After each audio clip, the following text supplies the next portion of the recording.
ਸਤਿ ਸ੍ਰੀ ਅਕਾਲ ਜੀ। ਤੁਸੀਂ ਦੇਖ ਰਹੇ ਹੋ ਪੰਜਾਬ ਮੇਲ ਯੂਐਸਏ ਟੀਵੀ। ਮੈਂ ਹਾਂ ਵਰੁਣ ਕੌਰ ਮਾਨ। ਖਬਰਾਂ ਦੇ ਬੁਲੇਟਿਨ ਵਿੱਚ ਤੁਹਾਡਾ ਸਵਾਗਤ। ਖਬਰਾਂ ਦੀ ਬੁਲੇਟਿਨ ਦੇ sponsor real estate broker Mohan Cheema. Real estate ਦੀ ਦੁਨੀਆ 'ਚ ਮੰਨੇ ਪ੍ਰਮੰਨਿਆ ਨਾਮ ਪੇਸ਼ ਨੇ। ਪਹਿਲਾਂ ਚੁਣਵੀਆਂ ਖਬਰਾਂ। UAE ਵਿੱਚ ਲਾਗੂ ਹੋਇਆ ਨਵਾਂ ਲੇਬਰ ਕਾਨੂੰਨ, ਹੁਣ ਭਾਰਤੀਆਂ ਨੂੰ ਮਿਲਣਗੇ ਅਧਿਕਾਰ। ਸੀਰੀਆ ਵਿੱਚ ਅਸੀਂ IS ਦੇ ਕਮਾਂਡਰ ਇਬਰਾਹਿਮ ਨੂੰ ਮਾਰਿਆ, ਜੋ ਬਾਈਡਨ। ਰੂਸ ਨਾਲ ਤਣਾਅ ਦਰਮਿਆਨ ਅਮਰੀਕਾ ਨੇ ਭਾਰਤ ਦੇ ਹਿੱਤ ਵਿੱਚ ਦਿੱਤਾ ਬਿਆਨ। ਚੀਨ ਦੇ ਰਵੱਈਏ ਖਿਲਾਫ ਅਮਰੀਕਾ ਨੇ ਦਿੱਤਾ ਭਾਰਤ ਦਾ ਸਾਥ। ਰੂਸ ਤੇ ਦਬਾਅ ਵਧਾਉਣ ਲਈ 3000 ਅਮਰੀਕੀ ਸੈਨਿਕ ਪੋਲੈਂਡ, ਜਰਮਨੀ ਵਿੱਚ ਹੋਣਗੇ ਤੈਨਾਤ। ਟਰੱਕ ਡਰਾਈਵਰਾਂ ਨੇ ਕੈਨੇਡਾ ਅਮਰੀਕਾ ਦੀ ਸਰਹੱਦ ਤੋਂ ਹਟਾਇਆ ਜਾਮ। ਤੇ ਹੁਣ ਇਹਨਾਂ ਖਬਰਾਂ ਦਾ ਵਿਸਥਾਰ।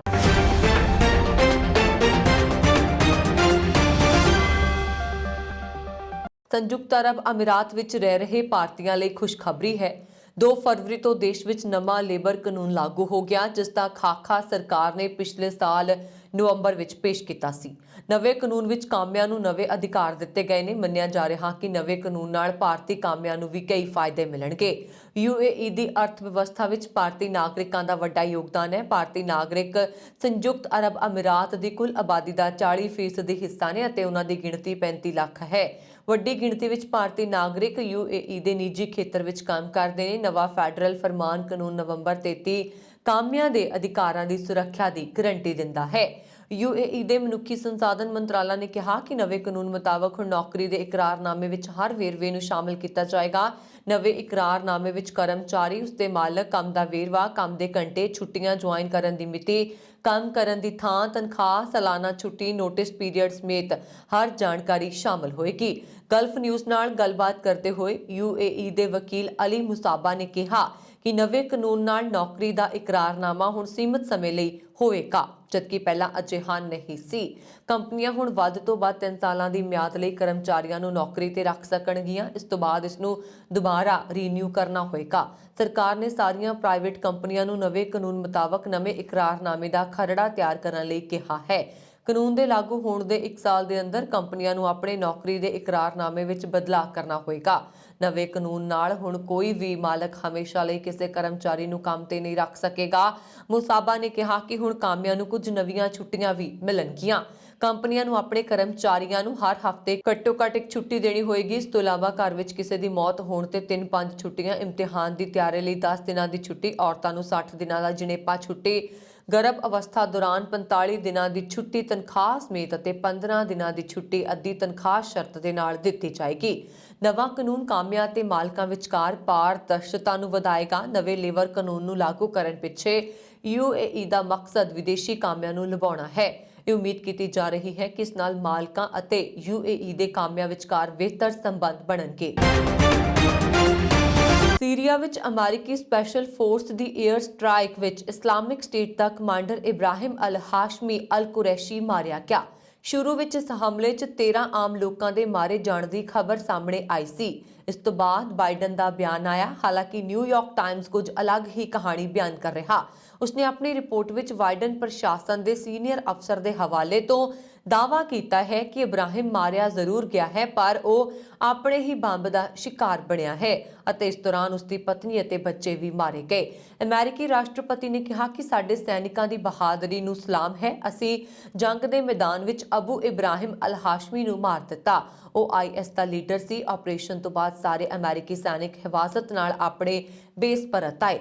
ਜਾਣਕਾਰੀ ਮੁਤਾਬਕ ਉੱਤਰੀ ਸੀਰੀਆ ਵਿੱਚ ਕੀਤੇ ਗਏ ਇਸ ਆਪਰੇਸ਼ਨ ਨੂੰ ਹੈਲੀਕਾਪਟਰ ਰਾਹੀਂ ਪੁੱਜੇ 24 ਅਮਰੀਕੀ ਕਮਾਂਡੋਜ਼ ਨੇ ਅੰਜਾਮ ਦਿੱਤਾ। ਇਸ ਦੌਰਾਨ ਰੀਪਰ ਡਰੋਨਾਂ ਦਾ ਵੀ ਇਸਤੇਮਾਲ ਕੀਤਾ ਗਿਆ। ਅਜਿਹਾ ਹੀ ਆਪਰੇਸ਼ਨ 2019 ਵਿੱਚ ਕੀਤਾ ਗਿਆ ਸੀ। ਇਸ ਵਿੱਚ IS ਦਾ ਸਰਗਨਾ ਅਬੂ ਬਕਰ ਅਲ ਬਗਦਾਦੀ ਮਾਰਿਆ ਗਿਆ ਸੀ। ਵਾਸ਼ਿੰਗਟਨ ਪੋਸਟ ਦੀ ਖਬਰ ਮੁਤਾਬਕ ਸੀਰੀਆ ਵਿੱਚ ਕੰਮ ਕਰਨ ਵਾਲੇ civil defence group white helmets ਨੇ ਇਸ ਗੱਲ ਦੀ ਜਾਣਕਾਰੀ ਦਿੱਤੀ ਹੈ।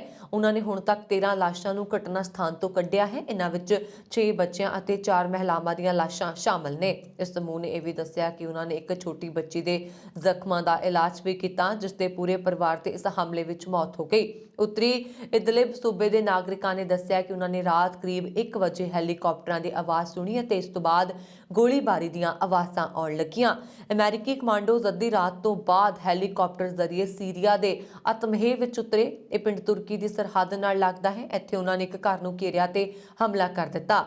ਲਾਊਡ ਸਪੀਕਰਾਂ ਰਾਹੀਂ ਮਹਿਲਾਵਾਂ ਤੇ ਬੱਚਿਆਂ ਨੂੰ ਘਰਾਂ ਨੂੰ ਖਾਲੀ ਕਰਨ ਲਈ ਕਿਹਾ ਗਿਆ। ਇਸ ਦੇ ਲਗਭਗ 2 ਘੰਟੇ ਬਾਅਦ ਅਮਰੀਕੀ ਕਮਾਂਡੋਜ਼ ਨੇ ਮਿਸ਼ਨ ਲਾਂਚ ਕੀਤਾ। ਫੌਜ ਨੇ ਘਰ ਤੇ ਗ੍ਰਨੇਡ ਸੁੱਟੇ, ਜਿਸ ਤੋਂ ਬਾਅਦ ਘਰ ਵਿੱਚ ਮੌਜੂਦ ਅੱਤਵਾਦੀਆਂ ਨੇ ਜਵਾਬੀ ਕਾਰਵਾਈ ਕੀਤੀ। ਦੋਵੇਂ ਪਾਸੇ ਕਾਫੀ ਲੰਬੀ ਮੁੱਠਭੇੜ ਚੱਲੀ। ਅਮਰੀਕਾ ਦੇ ਰਾਸ਼ਟਰਪਤੀ ਜੋ ਬਾਈਡਨ ਦੇ ਪ੍ਰਸ਼ਾਸਨ ਨੇ ਕਿਹਾ ਕਿ ਭਾਰਤ ਨਾਲ ਅਮਰੀਕਾ ਦੇ ਸੰਬੰਧ ਆਪਣੀਆਂ ਵਿਸ਼ੇਸ਼ਤਾਵਾਂ ਤੇ ਆਧਾਰਿਤ ਨੇ।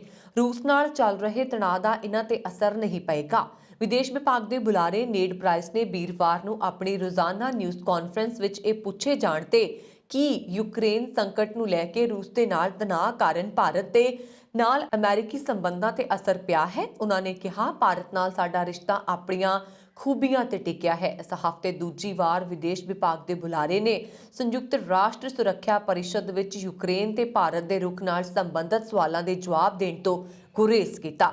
ਪ੍ਰਾਈਸ ਨੇ ਕਿਹਾ, ਸੰਯੁਕਤ ਰਾਸ਼ਟਰ ਸੁਰੱਖਿਆ ਪਰਿਸ਼ਦ ਵਿੱਚ ਆਪਣੇ ਰੁਖ ਤੇ ਚਰਚਾ ਕਰਨ ਲਈ ਮੈਂ ਇਸ ਨੂੰ ਆਪਣੇ ਭਾਰਤੀ ਭਾਈਵਾਲਾਂ ਤੇ ਛੱਡਦਾ ਹਾਂ।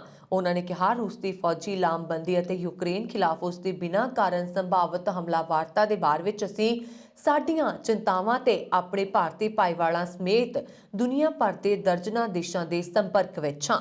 ਪ੍ਰਾਈਸ ਨੇ ਕਿਹਾ, ਇਹ ਅਜਿਹੀ ਗੱਲਬਾਤ ਹੈ ਜੋ ਅਮਰੀਕਾ ਵੱਖ-ਵੱਖ ਪੱਧਰਾਂ ਤੇ ਕਰ ਰਿਹਾ ਹੈ। ਉਹਨਾਂ ਨੇ ਕਿਹਾ, ਜਿਵੇਂ ਕਿ ਮੈਂ ਪਹਿਲਾਂ ਇੱਕ ਵੱਖਰੇ ਸੰਦਰਭ ਵਿੱਚ ਕਿਹਾ ਸੀ ਕਿ ਯੂਕਰੇਨ ਦੇ ਖਿਲਾਫ ਰੂਸੀ ਹਮਲਾਵਰਤਾ ਅਤੇ ਯੂਕਰੇਨ ਉੱਤੇ ਰੂਸੀ ਹਮਲੇ ਦਾ ਉਸ ਦੇ ਆਲੇ-ਦੁਆਲੇ ਦੇ ਦੇਸ਼ਾਂ ਤੋਂ ਇਲਾਵਾ ਸੁਰੱਖਿਆ ਮਾਹੌਲ ਤੇ ਪ੍ਰਭਾਵ ਪਏਗਾ। ਭਾਵੇਂ ਉਹ ਚੀਨ ਹੋਵੇ ਜਾਂ ਭਾਰਤ ਜਾਂ ਦੁਨੀਆ ਭਰ ਦੇ ਦੇਸ਼, ਇਸ ਦਾ ਪ੍ਰਭਾਵ ਦੂਰਗਾਮੀ ਹੋਏਗਾ ਤੇ ਮੈਨੂੰ ਲੱਗਦਾ ਹੈ ਕਿ ਸਾਰੇ ਇਸ ਨੂੰ ਲੈ ਕੇ ਵਿਆਪਕ ਸਮਝ ਰੱਖਦੇ ਨੇ। ਅਮਰੀਕਾ ਨੇ ਕਿਹਾ ਹੈ ਕਿ ਉਹ ਚੀਨ ਦੇ ਫੈਸਲਿਆਂ ਖਿਲਾਫ ਭਾਰਤ ਦੇ ਪ੍ਰਤੀ ਇਕਜੁੱਟ ਹੈ। ਅਸਲ ਵਿੱਚ ਦੇਸ਼ ਦੇ ਕਈ ਸੰਸਦ ਮੈਂਬਰਾਂ ਨੇ 2020 ਵਿੱਚ ਗਲਵਾਨ ਘਾਟੀ ਵਿੱਚ ਭਾਰਤੀ ਸੈਨਿਕਾਂ ਨਾਲ ਹਿੰਸਕ ਝੜਪ ਵਿੱਚ ਜ਼ਖਮੀ ਹੋਏ PLA ਦੇ ਇੱਕ ਸੈਨਿਕ ਨੂੰ ਓਲੰਪਿਕ ਮਿਸਾਲ ਵਾਹਕ ਬਣਾਉਣ ਦੇ ਚੀਨ ਦੇ ਫੈਸਲੇ ਦੀ ਨਿੰਦਾ ਕੀਤੀ। ਇਸ ਦੇ ਬਾਅਦ ਅਮਰੀਕਾ ਨੇ ਇਹ ਬਿਆਨ ਦਿੱਤਾ।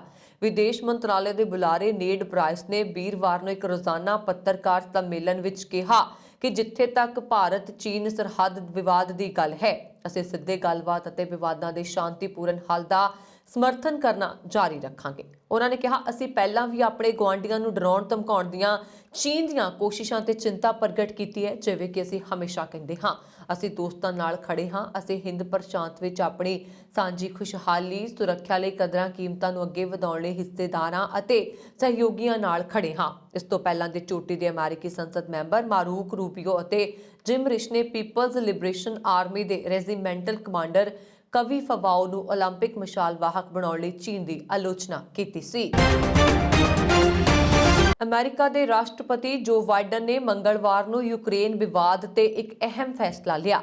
ਬਾਈਡਨ ਨੇ ਵਾਈਟ ਹਾਊਸ ਵਿੱਚ ਪੈਂਟਾਗਨ ਦੇ ਅਫਸਰਾਂ ਦੇ ਨਾਲ ਇੱਕ ਐਮਰਜੈਂਸੀ ਮੀਟਿੰਗ ਤੋਂ ਬਾਅਦ 2000 ਅਮਰੀਕੀ ਸੈਨਿਕਾਂ ਦੇ ਜਰਮਨੀ ਅਤੇ ਪੋਲੈਂਡ ਵਿੱਚ ਤੈਨਾਤ ਕਰਨ ਦਾ ਆਦੇਸ਼ ਦਿੱਤਾ। ਰਿਪੋਰਟ ਮੁਤਾਬਕ ਅਮਰੀਕੀ ਸੈਨਿਕ ਬਹੁਤ ਜਲਦ ਇਨ੍ਹਾਂ ਦੇਸ਼ਾਂ ਲਈ ਰਵਾਨਾ ਹੋ ਜਾਣਗੇ। ਬਾਈਡਨ ਦਾ ਫੈਸਲਾ ਇਸ ਲਈ ਅਹਿਮ ਹੋ ਜਾਂਦਾ ਹੈ ਕਿਉਂਕਿ ਅਮਰੀਕਾ ਅਤੇ ਰੂਸ ਦੇ ਵਿਚਾਲੇ ਯੂਕਰੇਨ ਮਾਮਲੇ ਤੇ ਗੱਲਬਾਤ ਅਟਕ ਗਈ ਹੈ। ਦੂਜੇ ਪਾਸੇ ਰੂਸ ਯੂਕਰੇਨ ਨੂੰ 3 ਪਾਸੇ ਤੋਂ ਘੇਰ ਰਿਹਾ ਹੈ। ਅਮਰੀਕਾ ਅਤੇ ਨਾਟੋ ਨੂੰ ਸ਼ੱਕ ਹੈ ਕਿ ਰੂਸੀ ਸੈਨਿਕ ਬੇਲਾਰੂਸ ਦੀ ਸਰਹੱਦ ਤੋਂ ਯੂਕਰੇਨ ਤੇ ਹਮਲਾ ਬੋਲ ਸਕਦੇ ਨੇ। ਇੱਥੇ ਕਰੀਬ 13,000 ਰੂਸੀ ਸੈਨਿਕ ਤਾਇਨਾਤ ਨੇ। ਇਸ ਵਿਚਾਲੇ ਬ੍ਰਿਟੇਨ ਅਤੇ ਕੈਨੇਡਾ ਨੇ ਵੀ ਆਪਣੇ ਹੋਰ ਸੈਨਿਕ ਯੂਕਰੇਨ ਭੇਜੇ ਜਾਣ ਨੂੰ ਮਨਜ਼ੂਰੀ ਦਿੱਤੀ ਹੈ। ਰੂਸ ਵੀ ਲਗਾਤਾਰ ਯੂਕਰੇਨ ਬਾਰਡਰ ਦੇ ਕੋਲ ਮਿਲਟਰੀ ਡਿਵੈਲਪਮੈਂਟ ਕਰ ਰਿਹਾ। ਬੁੱਧਵਾਰ ਨੂੰ ਜਾਰੀ ਕੀਤੀ ਗਈ ਸੈਟੇਲਾਈਟ ਇਮੇਜ ਨਾਲ ਇਸ ਗੱਲ ਦਾ ਖੁਲਾਸਾ ਹੋਇਆ ਹੈ। ਇਸ ਵਿੱਚ ਕ੍ਰੀਮੀਆ ਨਾਲ ਲੱਗੇ ਯੂਕਰੇਨ ਬਾਰਡਰ ਦੇ ਕੋਲ ਰੂਸੀ ਮਿਲਟਰੀ ਦਾ ਨਵਾਂ ਇਨਫਰਾਸਟ੍ਰਕਚਰ ਡਿਵੈਲਪਮੈਂਟ ਨਜ਼ਰ ਆ ਰਿਹਾ। डिफेंस माहिਰਾਂ ਮੁਤਾਬਕ ਸੈਟੇਲਾਈਟ ਇਮੇਜ ਤੋਂ ਪਤਾ ਚੱਲਦਾ ਹੈ ਕਿ ਰੂਸ ਨੇ ਯੂਕਰੇਨ ਦੀ ਉੱਤਰ ਪੂਰਬ ਅਤੇ ਦੱਖਣ ਦੀ ਸਰਹੱਦ ਤੇ ਘੇਰਾਬੰਦੀ ਕੀਤੀ ਹੈ। ਅਮਰੀਕਾ ਨੂੰ ਲੱਗਦਾ ਹੈ ਕਿ ਯੂਕਰੇਨ ਅਤੇ ਰੂਸ ਵਿਚਾਲੇ ਜੇਕਰ ਜੰਗ ਛਿੜਦੀ ਹੈ ਤਾਂ ਇਸ ਦੀ ਆਂਚ ਈਸਟਰਨ ਯੂਰਪ ਤੱਕ ਪਹੁੰਚੇਗੀ। ਇਹੀ ਕਾਰਨ ਹੈ ਕਿ ਬਾਈਡਨ ਪ੍ਰਸ਼ਾਸਨ ਇਸ ਨਾਲ ਨਿਪਟਣ ਦੀ ਤਿਆਰੀ ਵਿੱਚ ਜੁਟ ਗਿਆ ਹੈ। ਤਾਜ਼ਾ ਫੈਸਲਾ ਜਰਮਨੀ ਅਤੇ ਪੋਲੈਂਡ ਵਿੱਚ ਅਮਰੀਕੀ ਸੈਨਿਕਾਂ ਦੀ ਗਿਣਤੀ ਵਧਾਉਣ ਦਾ ਹੈ। ਖਾਸ ਗੱਲ ਇਹ ਹੈ ਕਿ ਜਰਮਨੀ ਵਿੱਚ ਪਹਿਲਾਂ ਹੀ 1000 ਅਮਰੀਕੀ ਸੈਨਿਕ ਅਤੇ ਫਾਈਟਰ ਜੈਟਸ ਮੌਜੂਦ ਨੇ। ਹੁਣ ਪੋਲੈਂਡ ਅਤੇ ਰੋਮਾਨੀਆ ਵਿੱਚ ਵੀ ਸੈਨਿਕਾਂ ਦੀ ਤਾਇਨਾਤੀ ਕੀਤੀ ਜਾ ਰਹੀ ਹੈ। ਅਮਰੀਕਾ ਨੇ ਸਾਫ਼ ਕਰ ਦਿੱਤਾ ਹੈ ਕਿ ਉਸ ਦੇ ਸੈਨਿਕ ਫਿਲਹਾਲ यूक्रेन की धरती ते कदम नहीं रखणगे। हालांकि इसकी संभावना तो इनकार भी नहीं किया। पेंटागन के बुलारे ने कहा कि अमेरिकी राष्ट्रपति रूस ਨੂੰ साफ दस देना ਚਾਹੁੰਦੇ ਨੇ ਕਿ ਅਮਰੀਕਾ ਕਿਸੇ ਵੀ ਸੂਰਤ ਵਿੱਚ ਯੂਕਰੇਨ ਨੂੰ ਇਕੱਲਾ ਨਹੀਂ ਛੱਡੇਗਾ। ਰੋਮਾਨੀਆ ਅਤੇ ਪੋਲੈਂਡ ਇਸ ਲਈ ਅਹਿਮ ਹੈ ਕਿਉਂਕਿ ਇੱਥੋਂ ਅਮਰੀਕੀ ਸੈਨਿਕ ਬਹੁਤ ਘੱਟ ਸਮੇਂ ਵਿੱਚ ਯੂਕਰੇਨ ਦੀ ਸਰਹੱਦ ਤੱਕ ਪਹੁੰਚ ਸਕਦੇ ਨੇ। ਲਿਹਾਜ਼ਾ ਜੰਗ ਦੀ ਸੂਰਤ ਵਿੱਚ ਅਮਰੀਕਾ ਨੂੰ ਰਣਨੀਤੀ ਬਣਾਉਣ ਅਤੇ ਸੈਨਿਕਾਂ ਦੀ ਤੈਨਾਤੀ ਵਿੱਚ ਜ਼ਿਆਦਾ ਸਮਾਂ ਨਹੀਂ ਲੱਗੇਗਾ। ਕੈਨੇਡਾ ਅਮਰੀਕਾ ਦੀ ਸਰਹੱਦ ਤੇ ਟਰੱਕ ਡਰਾਈਵਰਾਂ ਵੱਲੋਂ ਲਗਾਇਆ ਜਾਮ ਖੁੱਲ ਗਿਆ ਹੈ ਅਤੇ ਦੋਵੇਂ ਪਾਸਿਆਂ ਤੋਂ ਆਵਾਜਾਈ ਸ਼ੁਰੂ ਹੋ ਗਈ ਹੈ। ਟਰੱਕਰਸ ਦੀ ਨੁਮਾਇੰਦਗੀ ਕਰ ਰਹੇ ਵਕੀਲ ਚੈਡ ਵਿਲੀਅਮਸ ਨੇ ਦੱਸਿਆ ਕਿ ਆਰਸੀਐਮਪੀ ਨਾਲ ਗੱਲਬਾਤ ਦੌਰਾਨ ਸੜਕ ਦੇ ਦੋਵੇਂ ਪਾਸੇ ਕੁਝ ਲੇਨਜ਼ ਆਵਾਜਾਈ ਲਈ ਖੋਲ੍ਹਣ ਦੀ ਸਹਿਮਤੀ ਬਣ ਗਈ ਹੈ। ਉਧਰ ਓਟਾਵਾ ਪੁਲਿਸ ਨੇ ਹੱਥ ਖੜੇ ਕਰ ਦਿੱਤੇ ਨੇ ਅਤੇ ਪਾਰਲੀਮੈਂਟ ਹਿੱਲ ਤੇ ਬੈਠੇ ਟਰੱਕ ਡਰਾਈਵਰਾਂ ਨੂੰ ਹਟਾਉਣ ਲਈ ਫੌਜ ਸੱਦਣ ਦੀ ਜ਼ੋਰਦਾਰ ਵਕਾਲਤ ਕੀਤੀ ਜਾ ਰਹੀ ਹੈ। ਕੈਨੇਡਾ ਦੀ ਕੰਜ਼ਰਵੇਟਿਵ ਪਾਰਟੀ ਦੇ ਪਾਰਲੀਮੈਂਟ ਮੈਂਬਰਾਂ ਨੇ ਪਾਰਟੀ ਦੇ ਲੀਡਰ ਐਰਨ ਓਟੂਲ ਨੂੰ ਪ੍ਰਧਾਨਗੀ ਤੋਂ ਲਾਂਭੇ ਕਰਨ ਉਪਰੰਤ ਮੈਨੀਟੋਬਾ ਤੋਂ ਪਾਰਟੀ ਦੀ ਐਮਪੀ ਕੈਂਡਿਸ ਬਰਗਰ ਨੂੰ ਕੰਜ਼ਰਵੇਟਿਵ ਪਾਰਟੀ ਆਫ ਕੈਨੇਡਾ ਦਾ ਅੰਤਰਿਮ ਲੀਡਰ ਚੁਣ ਲਿਆ ਹੈ। ਕੈਂਡਿਸ ਬਰਗਰ ਨਵੇਂ ਪ੍ਰਧਾਨ ਦੀ ਚੋਣ ਤੱਕ ਅੰਤਰਿਮ ਲੀਡਰ ਵਜੋਂ ਕਾਰਜ ਕਰਦੇ ਰਹਿਣਗੇ। ਪਾਰਟੀ ਦੇ ਪਾਰਲੀਮੈਂਟ ਮੈਂਬਰਾਂ ਨੇ ਲੀਡਰਸ਼ਿਪ ਨੂੰ ਲੈ ਕੇ VOTING ਕੀਤੀ ਅਤੇ ਕੁੱਲ 118 ਮੈਂਬਰਾਂ ਵਿੱਚੋਂ 73 ਪਾਰਲੀਮੈਂਟ ਮੈਂਬਰਾਂ ਨੇ ਐਰਨ ਓਟੂਲ ਨੂੰ ਲੀਡਰਸ਼ਿਪ ਤੋਂ ਲਾਂਭੇ ਕਰਨ ਦੇ ਪੱਖ ਵਿੱਚ VOTING ਕੀਤੀ ਅਤੇ ਸਿਰਫ 45 ਪਾਰਲੀਮੈਂਟ ਮੈਂਬਰਾਂ ਨੇ ਹੀ ਐਰਨ ਓਟੂਲ ਦਾ ਸਾਥ ਦਿੱਤਾ। ਇੱਥੇ ਇਹ ਵੀ ਜ਼ਿਕਰਯੋਗ ਹੈ ਕਿ ਸਾਲ 2015 ਵਿੱਚ ਕੰਜ਼ਰਵੇਟਿਵ ਪਾਰਟੀ ਨੂੰ ਪਾਰਲੀਮੈਂਟ ਚੋਣਾਂ 'ਚ ਹਾਰ ਮਿਲੀ ਸੀ ਅਤੇ ਉਸ ਸਮੇਂ ਦੇ ਪਾਰਟੀ ਲੀਡਰ ਸਟੀਫਨ ਹਾਰਪਰ ਨੇ ਆਪਣੇ ਅਹੁਦੇ ਤੋਂ ਅਸਤੀਫਾ ਦੇ ਦਿੱਤਾ ਸੀ। ਉਸ ਤੋਂ ਬਾਅਦ ਕੰਜ਼ਰਵੇਟਿਵ ਪਾਰਟੀ ਲਈ ਇਹ ਤੀਜਾ ਮੌਕਾ ਹੈ ਕਿ ਉਸ ਨੂੰ ਆਪਣੇ ਨਵੇਂ ਲੀਡਰ ਦੀ ਭਾਲ ਕਰਨੀ ਪੈ ਰਹੀ ਹੈ। ਹੁਣ ਪਾਰਟੀ ਦੀ ਲੀਡਰਸ਼ਿਪ ਹਥਿਆਉਣ ਲਈ PR ਪੋਲੀਐਵਰ, ਲੈਲਜ਼ਿਨ, ਲੂਇਸ ਮਾਈਕਲ ਚੌਂਗ, ਕਾਰਡਿਨਸ ਬਰਗਨ ਅਤੇ ਮਿਸ਼ੇਲ ਰੈਪਲ ਗਰਨਲ ਦਾਅਵੇਦਾਰ ਦੱਸੇ ਜਾ ਰਹੇ ਨੇ। ਉੱਤਰੀ ਵੈਨਕੂਵਰ 'ਚ ਇੱਕ 19 ਸਾਲਾ ਡਰਾਈਵਰ ਨੂੰ 225 ਕਿਲੋਮੀਟਰ ਪ੍ਰਤੀ ਘੰਟਾ ਦੀ ਰਫ਼ਤਾਰ ਨਾਲ ਕਾਰ ਚਲਾਉਂਦਿਆਂ ਫੜਿਆ ਹੈ, ਜਦੋਂ ਕਿ ਉਸ ਰੋਡ ਉੱਪਰ ਵੱਧ ਤੋਂ ਵੱਧ 80 ਕਿਲੋਮੀਟਰ ਪ੍ਰਤੀ ਘੰਟਾ ਦੀ ਰਫ਼ਤਾਰ ਨਿਸ਼ਚਿਤ ਸੀ। ਪੁਲਿਸ ਨੇ ਵੈਸਟ ਵਿਊ ਨੇੜੇ ਹਾਈਵੇ ਦੇ ਅਪਰ ਲੈਵਲ ਤੇ ਰਡਾਰ ਦੀ ਮਦਦ ਨਾਲ ਇਸ ਡਰਾਈਵਰ ਨੂੰ ਫੜਿਆ। ਇਹ ਨੌਜਵਾਨ ਅਲਕੋਹਲ ਜਾਂਚ ਟੈਸਟ ਵਿੱਚ ਵੀ ਅਸਫਲ ਰਿਹਾ। ਪੁਲਿਸ ਨੇ ਉਸ ਦਾ ਡਰਾਈਵਰ ਲਾਇਸੈਂਸ 90 ਦਿਨਾਂ ਲਈ ਮੁਅੱਤਲ ਕਰ ਦਿੱਤਾ ਤੇ ਉਸ ਦੀ ਕਾਰ ਨੂੰ 30 ਦਿਨਾਂ ਲਈ ਜ਼ਬਤ ਵੀ ਕਰ ਲਿਆ ਹੈ। RCMP ਦੇ ਸਰਜੈਂਟ ਪੀਟਰ ਡਰਵਿਸ ਨੇ ਕਿਹਾ ਹੈ ਕਿ ਇਹ ਲਾਪਰਵਾਹੀ ਅਤੇ ਦੂਜੇ ਲੋਕਾਂ ਦੀ ਸੁਰੱਖਿਆ ਪ੍ਰਤੀ ਅਣਦੇਖੀ ਦੀ ਇੱਕ ਬਹੁਤ ਵੱਡੀ ਉਦਾਹਰਨ ਹੈ। ਭਾਵੇਂ ਪੁਲਿਸ ਨੇ ਇਹ ਨਹੀਂ ਦੱਸਿਆ ਕਿ ਡਰਾਈਵਰ ਦੇ ਸਿਸਟਮ ਵਿੱਚ ਕਿੰਨੀ ਸ਼ਰਾਬ ਸੀ, ਪਰ BC ਕਾਨੂੰਨ ਦੇ ਤਹਿਤ N ਲਾਇਸੈਂਸ ਵਾਲੇ ਲੋਕ ਡਰਾਈਵਿੰਗ ਸਮੇਂ ਅਲਕੋਹਲ ਦਾ ਸੇਵਨ ਕਰਨ ਦੀ ਆਗਿਆ ਨਹੀਂ ਰੱਖਦੇ। ਪੰਜਾਬੀ ਗਾਇਕ ਅਤੇ ਗੈਂਗਸਟਰ ਗਰੁੱਪਾਂ ਨਾਲ ਉਹਨਾਂ ਦੇ ਝਗੜੇ ਹਮੇਸ਼ਾ ਹੀ ਸੁਰਖੀਆਂ ਵਿੱਚ ਰਹੇ। ਇਹ ਕੋਈ ਹੋਰ ਨਹੀਂ ਸਗੋਂ ਔਜਲਾ ਹੈ ਜੋ ਇਸ ਦਾ ਸ਼ਿਕਾਰ ਹੋਇਆ। ਬੀਤੀ ਰਾਤ ਕੁਝ ਹਥਿਆਰਬੰਦ ਗੈਂਗਸਟਰਾਂ ਨੇ ਸਰੀ ਕੈਨੇਡਾ 'ਚ ਇੱਕ ਘਰ ਤੇ ਸ਼ਰੇਆਮ ਗੋਲੀਬਾਰੀ ਕੀਤੀ ਅਤੇ ਕਿਸੇ ਦਾ ਵੀ ਜਾਨੀ ਨੁਕਸਾਨ ਨਹੀਂ ਹੋਇਆ ਤੇ ਬਚਾਅ ਹੋ ਗਿਆ। ਦੱਸਿਆ ਜਾਂਦਾ ਹੈ ਕਿ ਇਹ ਘਰ ਹੁਣ ਸੁਖੀ ਗਰਚਾ ਨਾਮੀ ਪੰਜਾਬੀ ਨੇ ਲਿਆ ਸੀ ਅਤੇ ਕਰਨ ਔਜਲਾ ਉਸ ਘਰ ਵਿੱਚ ਨਹੀਂ ਸੀ ਅਤੇ ਉਸ ਘਰ ਦਾ ਪੰਜਾਬੀ ਮੂਲ ਦਾ ਪਰਿਵਾਰ ਬਾਲ-ਬਾਲ ਬਚ ਗਿਆ ਅਤੇ ਕਿਸੇ ਦਾ ਵੀ ਕੋਈ ਜਾਨੀ ਨੁਕਸਾਨ ਨਹੀਂ ਹੋਇਆ।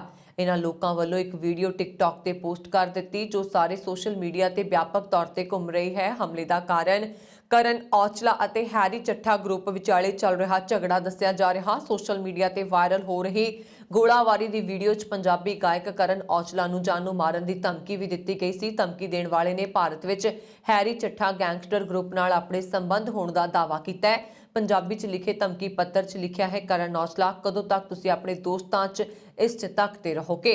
ਅਸੀਂ ਤੁਹਾਡੀ ਭੈਣ ਦੇ ਘਰ ਅਤੇ ਤੁਹਾਡੀ ਮੰਗੇਤਰ ਦੇ ਬੁਟੀਕ ਨੂੰ ਵੀ ਜਾਣਦੇ ਹਾਂ, ਪਰ ਅਸੀਂ ਉਹਨਾਂ ਨੂੰ ਧਮਕਾਉਣਾ ਨਹੀਂ ਚਾਹੁੰਦੇ। ਅਸੀਂ ਕੈਨੇਡਾ ਵਿੱਚ ਤੁਹਾਡੀ ਹਾਲਤ ਅਜੇ ਵੀ ਖਰਾਬ ਕੀਤੀ ਹੈ। ਜਦੋਂ ਤੁਸੀਂ ਆਪਣੇ ਟੂਰ ਲਈ ਯੂਰਪ ਜਾਓਗੇ, ਅਸੀਂ ਤੁਹਾਡਾ ਇੰਤਜ਼ਾਰ ਕਰਾਂਗੇ ਅਤੇ ਸਾਡਾ ਭਰਾ ਹੈਰੀ ਚੱਠਾ ਭਾਰਤ ਵਿੱਚ ਤੁਹਾਡੀ ਉਡੀਕ ਕਰ ਰਿਹਾ। ਤੁਸੀਂ ਆਪਣਾ ਪੱਤਾ ਬਦਲ ਕੇ ਕਿੰਨਾ ਚਿਰ ਬਚੋਗੇ? ਗੁਲਾਟੀ ਪਬਲਿਸ਼ਰਜ਼ ਲਿਮਟਿਡ ਸਰੀ ਵੱਲੋਂ ਵੈਨਕੂਵਰ ਵਿਚਾਰ ਮੰਚ ਦੇ ਸਹਿਯੋਗ ਨਾਲ ਪੰਜਾਬੀ ਦੇ ਪ੍ਰਸਿੱਧ ਸਾਹਿਤਕਾਰ ਡਾਕਟਰ ਗੁਰਬਖਸ਼ ਸਿੰਘ ਭੰਡਾਰ ਨਾਲ ਸਰੀ ਵਿਖੇ ਵਿਸ਼ੇਸ਼ ਸਾਹਿਤਕ ਮਿਲਣੀ ਰਚਾਈ ਗਈ ਅਤੇ ਇਸ ਮੌਕੇ ਉਹਨਾਂ ਦੀ ਇਹ ਪੁਸਤਕ ਕਾਇਆ ਤੇ ਕੈਨਵਸ ਰਿਲੀਜ਼ ਕੀਤੀ ਗਈ। ਮੀਟਿੰਗ ਦਾ ਸੰਚਾਲਨ ਕਰਦਿਆਂ ਸ਼ਾਹਿਰ ਮੋਹਨ ਗਿੱਲ ਨੇ ਡਾਕਟਰ ਗੁਰਬਖਸ਼ ਸਿੰਘ ਭੰਡਾਲ ਦੇ ਅਧਿਐਨ ਅਤੇ ਸਾਹਿਤਕ ਕਾਰਜ ਬਾਰੇ ਵਿਸ਼ੇਸ਼ ਚਾਨਣਾ ਪਾਇਆ। ਉਹਨਾਂ ਨੇ ਦੱਸਿਆ ਕਿ ਡਾਕਟਰ ਭੰਡਾਲ ਨੇ ਲਗਾਤਾਰ 30 ਸਾਲ ਪੰਜਾਬ ਵਿੱਚ ਕਾਲਜ ਵਿਦਿਆਰਥੀਆਂ ਨੂੰ ਗਿਆਨ ਦਾ ਚਾਨਣ ਵੰਡਿਆ ਤੇ ਉਸ ਤੋਂ ਬਾਅਦ ਉਹਨਾਂ ਕੈਨੇਡਾ ਆ ਕੇ ਪੰਜਾਬੀ ਪੱਤਰਕਾਰੀ ਲਈ ਵੀ ਵਿਸ਼ੇਸ਼ ਕਾਰਜ ਕੀਤਾ। ਲਗਾਤਾਰ 6 ਸਾਲ ਪੱਤਰਕਾਰੀ ਦਾ ਕਾਰਜ ਕਰਨ ਉਪਰੰਤ ਉਹ ਅਮਰੀਕਾ ਚਲੇ ਗਏ ਅਤੇ ਹੁਣ ਪਿਛਲੇ 5 ਸਾਲ ਤੋਂ ਅਮਰੀਕਾ ਦੀ ਯੂਨੀਵਰਸਿਟੀ ਵਿੱਚ ਵਿਦਿਆਰਥੀਆਂ ਨੂੰ ਗਿਆਨ ਪ੍ਰਦਾਨ ਕਰ ਰਹੇ ਨੇ। ਡਾਕਟਰ ਪੰਡਾਲ ਨੇ ਆਪਣੇ ਸਾਹਿਤਕ ਕਾਰਜ ਬਾਰੇ ਗੱਲਬਾਤ ਕਰਦਿਆਂ ਦੱਸਿਆ ਕਿ ਕੋਈ ਵੀ ਰਚਨਾ ਦੀ ਸਿਰਜਣ ਪ੍ਰਕਿਰਿਆ ਸਮੇਂ ਉਹਨਾਂ ਦਾ ਵਿਸ਼ੇਸ਼ ਫੋਕਸ ਹੁੰਦਾ ਹੈ ਕਿ ਕੁਝ ਨਿਵੇਕਲਾ ਲਿਖਿਆ ਜਾਵੇ। ਉਹਨਾਂ ਇਸ ਸੰਬੰਧੀ ਆਪਣੀਆਂ ਕੁਝ ਰਚਨਾਵਾਂ ਦੀਆਂ ਉਦਾਹਰਨਾਂ ਵੀ ਦਿੱਤੀਆਂ। ਉਹਨਾਂ ਭਾਰਤ, ਕੈਨੇਡਾ ਅਤੇ ਅਮਰੀਕਾ ਵਿਚਾਲੇ ਵਿਦਿਅਕ ਖੇਤਰਾਂ ਬਾਰੇ ਆਪਣੇ ਅਨੁਭਵ ਸਾਂਝੇ ਕੀਤੇ।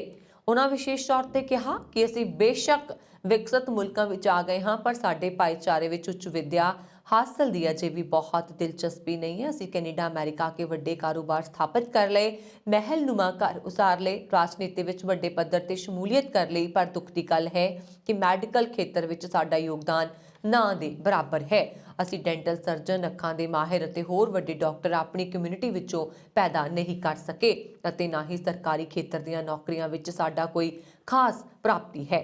ਉਹਨਾਂ ਜ਼ੋਰ ਦੇ ਕੇ ਕਿਹਾ, ਹੁਣ ਸਾਨੂੰ ਇਨ੍ਹਾਂ ਖੇਤਰਾਂ ਵਿੱਚ ਆਪਣੀ ਭਾਈਵਾਲੀ ਬਣਾਉਣ ਲਈ ਕਾਰਜਸ਼ੀਲ ਹੋਣਾ ਚਾਹੀਦਾ ਹੈ। ਕੋਕੋਇਟਲਾਮ ਵਿੱਚ ਆਰਸੀਐਮਪੀ ਦੇ drugs and organised crime section ਵੱਲੋਂ ਵੱਡੀ ਕਾਰਵਾਈ ਕਰਦਿਆਂ ਕਈ ਗੈਰ ਕਾਨੂੰਨੀ ਹਥਿਆਰ, ਨਸ਼ੀਲੇ ਪਦਾਰਥ, ਲਗਜ਼ਰੀ ਗੱਡੀਆਂ ਅਤੇ ਕੈਸ਼ ਬਰਾਮਦ ਕੀਤਾ ਗਿਆ ਹੈ। 12 semi automatic carbine, 11 handgun, magazine, ਅਸਲਾ, $1,64,000 ਅਤੇ 4 ਲਗਜ਼ਰੀ ਗੱਡੀਆਂ ਵੀ ਜ਼ਬਤ ਕੀਤੀਆਂ ਗਈਆਂ। ਕੋਕੋਇਟਲਮ ਡਿਟੈਚਮੈਂਟ ਦੇ ਇੰਚਾਰਜ ਸੁਪਰਡੈਂਟ ਕੀਥ ਬ੍ਰਾਮਲ ਨੇ ਪ੍ਰੈਸ ਰਿਲੀਜ਼ ਰਾਹੀਂ ਦੱਸਿਆ ਹੈ ਕਿ ਪੁਲਿਸ ਵੱਲੋਂ ਪਿਛਲੇ ਸਾਲ ਇਸ ਸੰਬੰਧ ਵਿੱਚ 7 ਤਲਾਸ਼ੀ ਵਾਰੰਟ ਹਾਸਲ ਕੀਤੇ ਗਏ ਸਨ ਅਤੇ ਇਹਨਾਂ ਨੂੰ ਅਪ੍ਰੈਲ ਤੋਂ ਦਸੰਬਰ 2021 ਦਰਮਿਆਨ ਅੰਜਾਮ ਦਿੱਤਾ ਗਿਆ। ਇਸ ਕਾਰਵਾਈ ਵਿੱਚ ਵੈਨਕੂਵਰ ਪੁਲਿਸ, ਰਿਚਮੰਡ ਆਰਸੀਐਮਪੀ ਅਤੇ ਕਈ ਹੋਰ ਏਜੰਸੀਆਂ ਨੇ ਵੀ ਆਪਣਾ ਯੋਗਦਾਨ ਪਾਇਆ। ਪੁਲਿਸ ਅਨੁਸਾਰ ਇਸ ਕੇਸ ਦੇ ਸੰਬੰਧ ਵਿੱਚ ਕੋਕੋਇਟਲਮ ਤੇ 3 ਆਦਮੀਆਂ ਤੇ 2 ਔਰਤਾਂ ਨੂੰ ਗ੍ਰਿਫਤਾਰ ਕੀਤਾ ਗਿਆ। ਉਹਨਾਂ ਦੀ ਉਮਰ 20 ਤੋਂ 30 ਸਾਲ ਦੇ ਦਰਮਿਆਨ ਦੱਸੀ ਗਈ ਹੈ।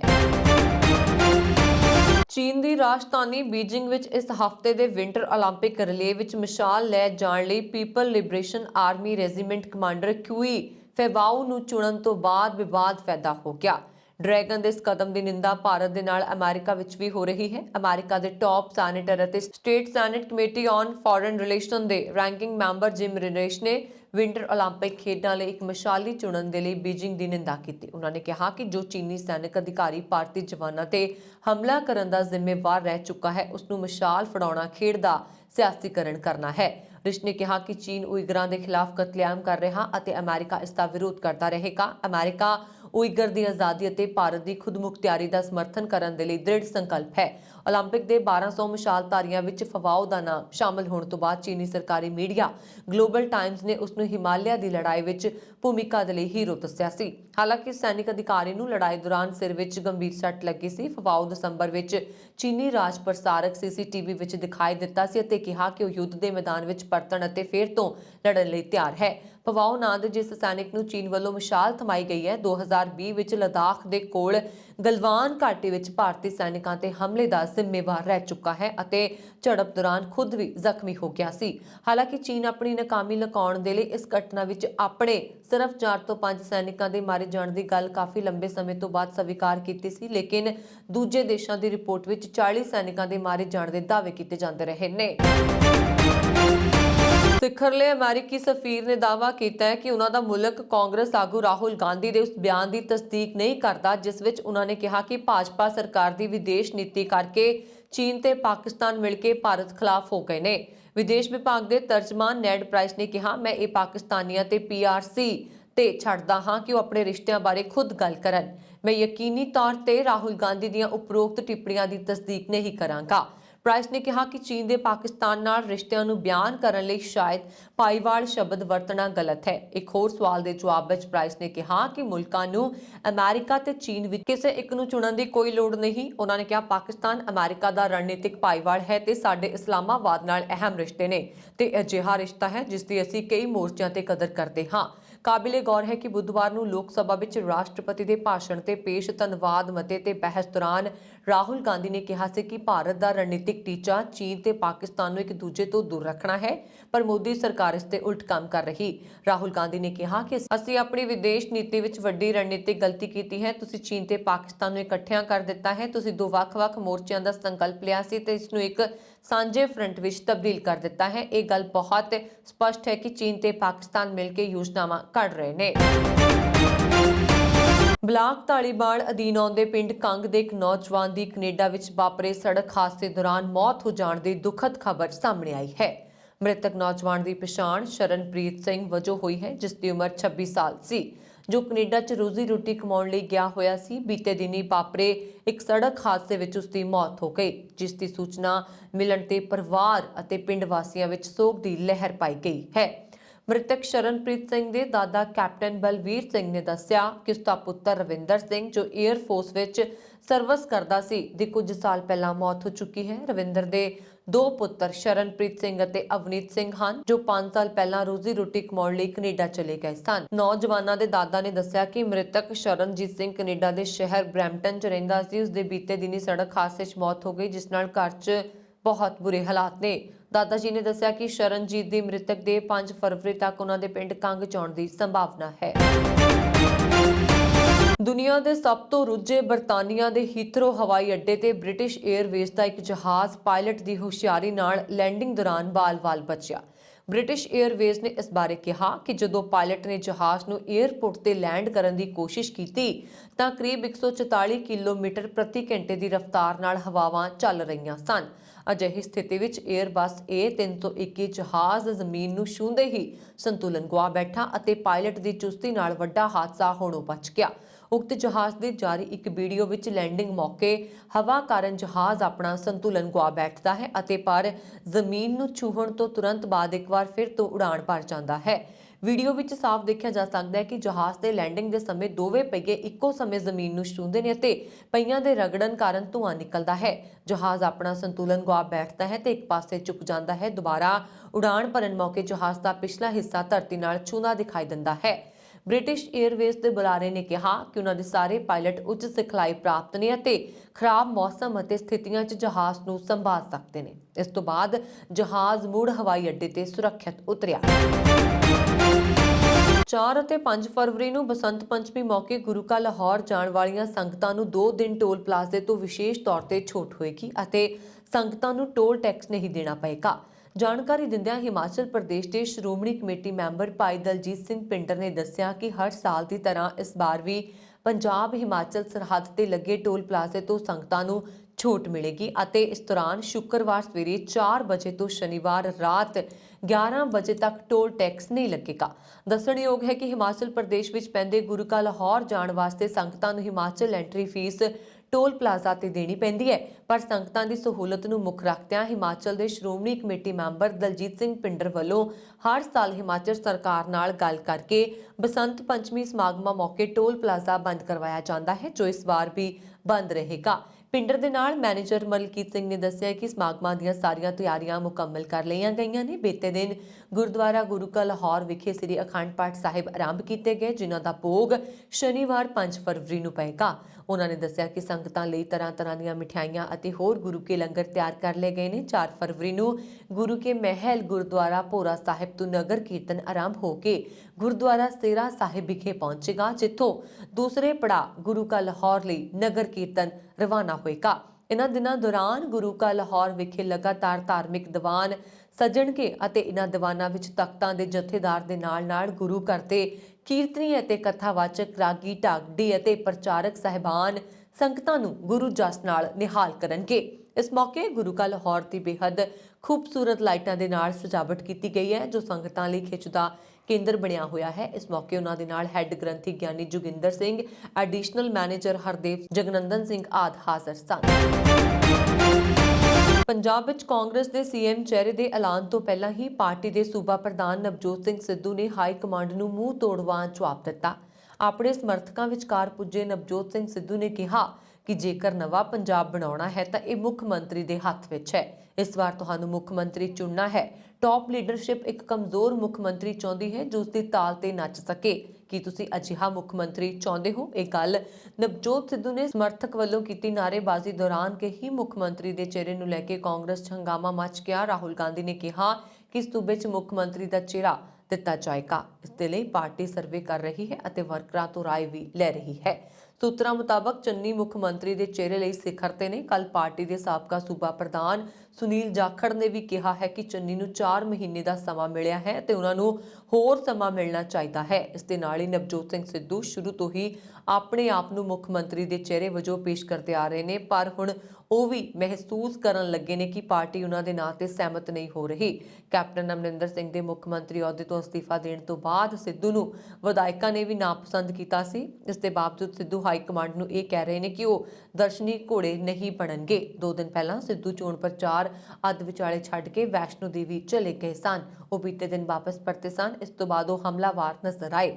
ਅਕਾਲੀ ਦਲ ਦੇ ਉਮੀਦਵਾਰ ਬਿਕਰਮ ਸਿੰਘ ਮਜੀਠੀਆ ਅੰਮ੍ਰਿਤਸਰ ਪੂਰਬੀ ਵਿਧਾਨ ਸਭਾ ਹਲਕੇ ਤੋਂ ਚੋਣਾਂ ਲੜ ਰਹੇ ਨਵਜੋਤ ਸਿੱਧੂ ਦੇ ਸਾਹਮਣੇ ਨੇ।